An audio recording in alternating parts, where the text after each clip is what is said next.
so today I will be looking at GIMP. Who has used GIMP before? I think Sue told us last year to look at it in honors of use GIMP. That's free software. Though it's free, it's quite complex. Like I only use barely the minimal sets of tools in this program itself. I'll go through with you guys what I usually do. The nice thing about GIMP, it's very good for if you try to produce images for publications, because there's options to store the photos as 300 dpi, so that's generally the standard for the publications. If you use Paint, so if you export a really good high-res photo into Paint and then edit it and export it back, it comes out like 100 dpi, so it's very low res. So GIMP's a very good alternative to if you guys are used to Paint. And it's free, and it gets updated regularly as well. So it takes a bit of getting used to, but I suppose that was what I'll show you today. So when we start, we just go to File. So we need to make a canvas. So we go New. What I usually do is I use templates here, and so A4. So you can see it's at 300 pixels per inch, which is what the most of the publications need as a minimum for your images. So you're saving it. So we already know the canvas. Whatever image is on the canvas will get the right resolution for publication. So we do that.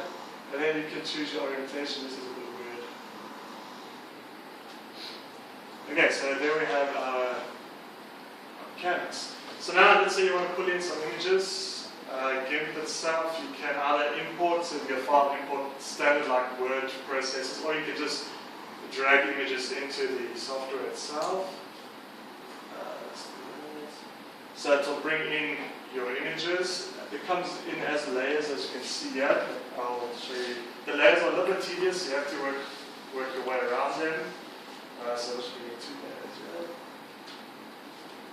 So when you want to move your images around, you press M. That's just a quick command. So we'll move our images around here. So also the thing with the layering, I also think with Corel was the big thing, is that it doesn't have layers. GIMP does, so you have to kind of watch what you're working on in terms of the layers, okay?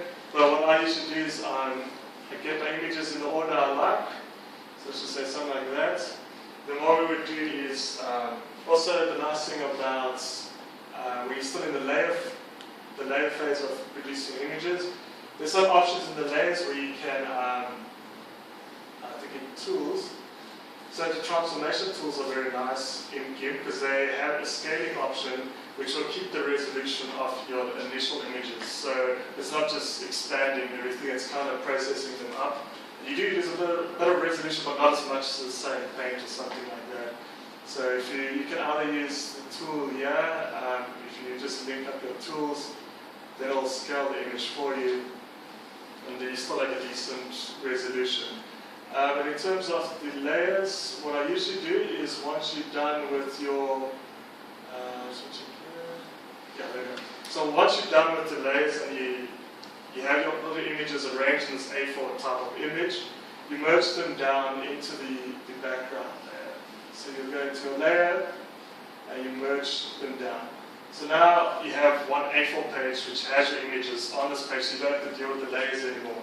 So that's one of the most difficult parts, I think, of GIMP, is just getting your images into this A4 type of page and getting them into a manner now where you can draw on them and manipulate them. So I won't get it, like you can see here, let me show you. So when these toolbars are quite handy, but how you get them is you go to Windows and it's either recently closed docs. So this is where your layer tabs would be. I would suggest you bring these out before you even start your merging the different images and moving things around, because here you have all your details of, especially here your layers, so I can see you can hide or lock the images themselves. Then another thing I wanted to show you was, okay, so in terms of drawing, so you have a thing called a toolbox, so you can, if you are interested in drawing things such as lines and boxes, you have a whole set of tools here. The two I mostly use is usually just adding text, so you'll add text into the images, or having both of simple paints and pencil tools. So there to just be just writing, or you want to annotate some sort of something on bring the reader's eye towards. Such in terms of this, this was part of my honors project. I annotate that with the 3D models that we're looking at the subsurface. It's actually an animal burrow that we saw with the 3D resistivity.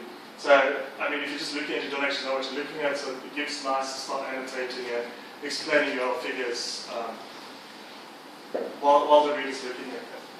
So the next step, usually what we do is then, in terms of, so the next thing when you're done annotating and have everything in order, so you have you put your words on, your units, upper res, anything that you find was not a high resolution for the publication. The next thing you do is your canvas size.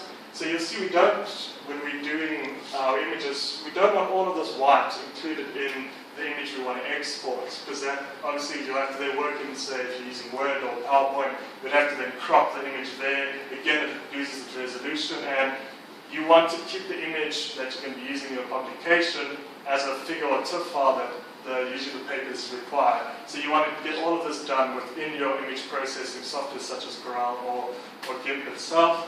So yeah, you'll just you'll have a look at sort of where you want the image to be, and then you'll ask it to resize. So yeah, so this is now the image that if you export the image, that's the image that will export, not all the white stuff you had beforehand, okay? And then what we do in general, after you've completed your image, you would then you could save, so you can export as. So this is a nice thing about GIMP is if you add the .tiff to the file, so this is usually what we want within our publications. It gives you option for how it should compress and how it should work with the resolution of your image itself. So we don't want to compress because that can harm the resolution. And then you just click export, and then it will save to whatever file you decide. So it's saved the image you created here as a TIFF file to use later. Also, another thing that's nice about GIMP is, I discovered the other day, you can actually create animations within GIMP itself. It has the animation toolbox. I can't remember where.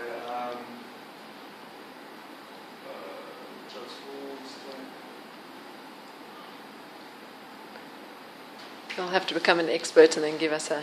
Yeah, see, I haven't used it yet, so I'm not...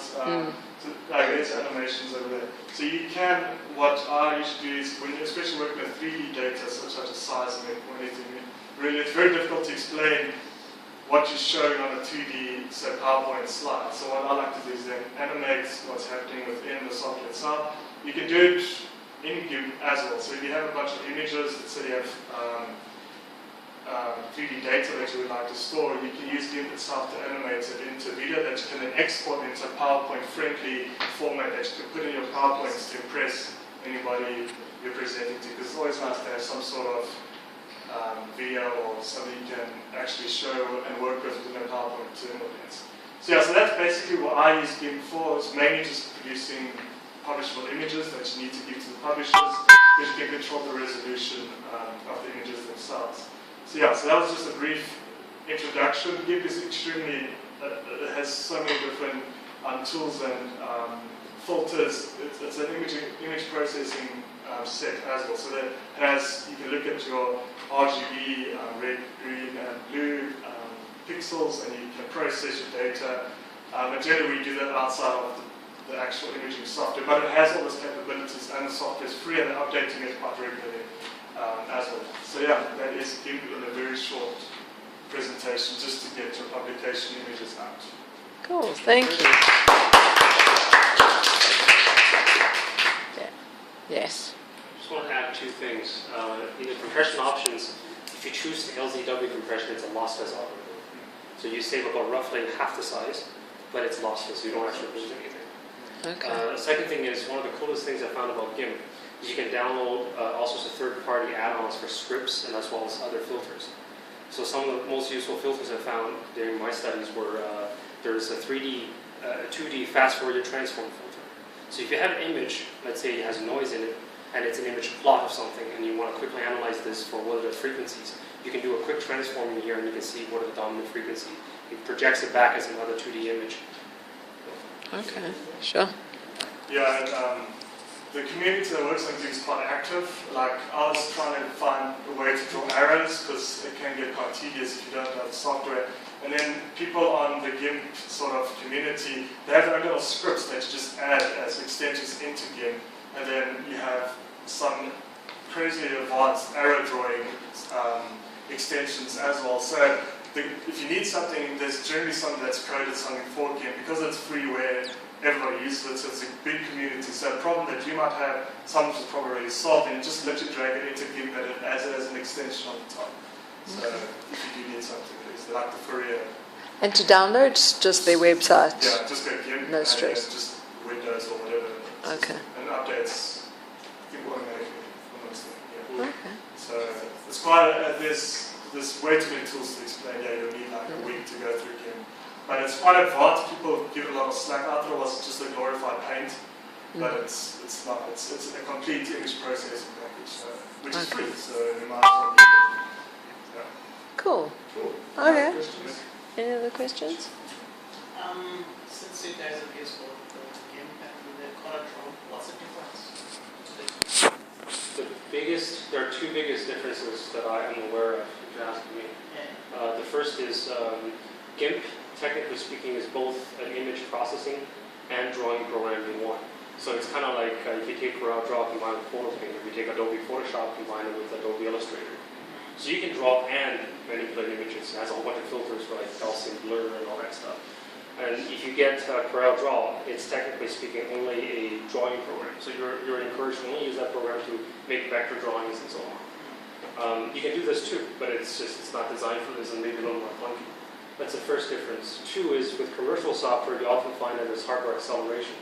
So like when you move large images around the GIMP, you're going to notice that the rasterization rate is very low. It's actually going to do that cube by cube through the CPU only. So if you're running this on a slow computer, you're going to notice a big difference. And if you use something like Adobe Photoshop or Photo Paint or something like that, a lot of the processing is optimized either across CPU cores or GPU. So you're going to have a much faster processing speed. You have to deal with large amount of images the same way repetitively, or just work with large data sets. So that's two differences I'm aware of. Okay. Cool. Thanks very much.